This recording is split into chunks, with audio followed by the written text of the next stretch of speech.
You ever seen a grown man scream at a padlock? I did, right before he tried to break it with a crowbar. This wasn't some random trespasser either. No, this was the HOA president. And the padlock? It was court-ordered. Let me take you back 6 months. I live in a quiet mountainside neighborhood with forest trails surrounding our backyards. Most of us moved here for the peace and access to nature. One trail in particular ran behind my property. It was once public, but 10 years ago the county gave up maintaining it. Since then, homeowners like me started treating it as private land. We cleaned it, paid to fix erosion issues, and even installed signs to keep it safe.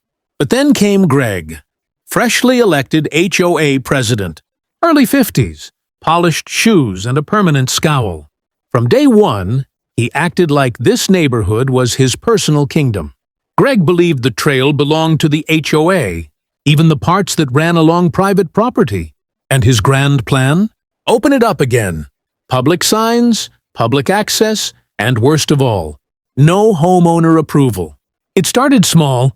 One morning, I found pink flags staked into the trail behind my fence.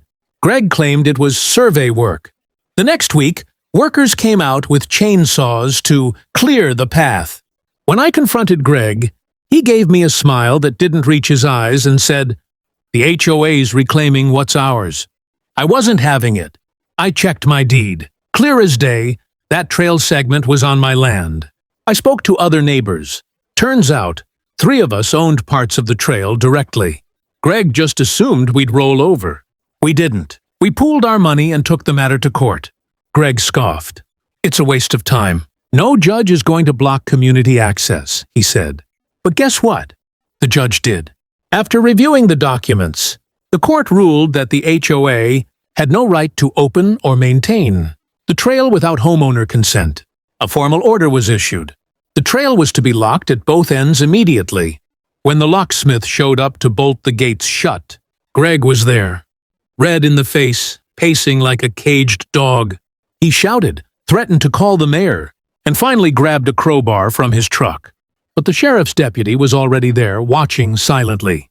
"You touched that lock," the deputy said coldly, "and you're in contempt of court." Greg's hand froze midair. You'd think that would be the end. But what he did next? That turned everything on its head. We all thought Greg had learned his lesson that day. Standing there humiliated in front of the deputy, a useless crowbar still in his hands.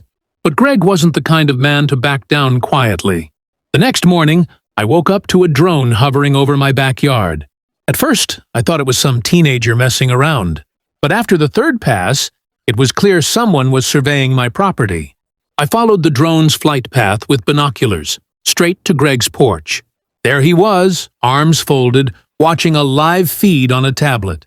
That afternoon, he emailed the HOA board claiming I was illegally occupying community space and manipulating boundary lines. He attached pictures taken from the drone, drawing red circles around my tool shed, a bench, even a tree swing I built for my daughter.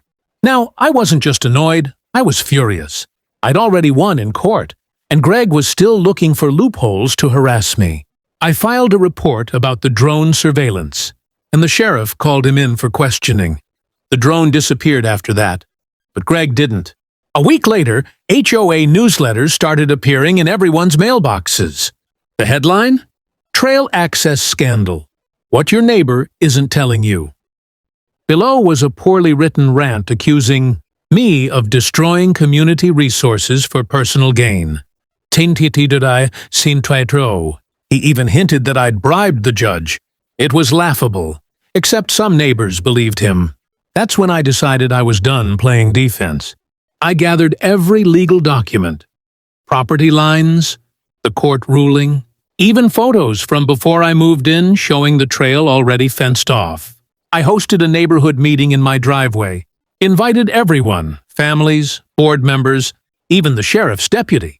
I calmly explained everything, showed them the facts. I could see minds changing as I spoke. Then, just as I was finishing, Greg marched down the street with a stack of flyers in his hands. He was sweating, muttering under his breath.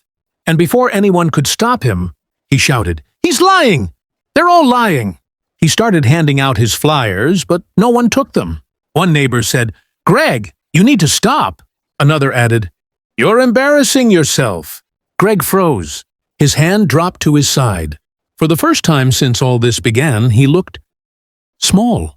A few days later, a petition circulated calling for Greg's removal as HOA president.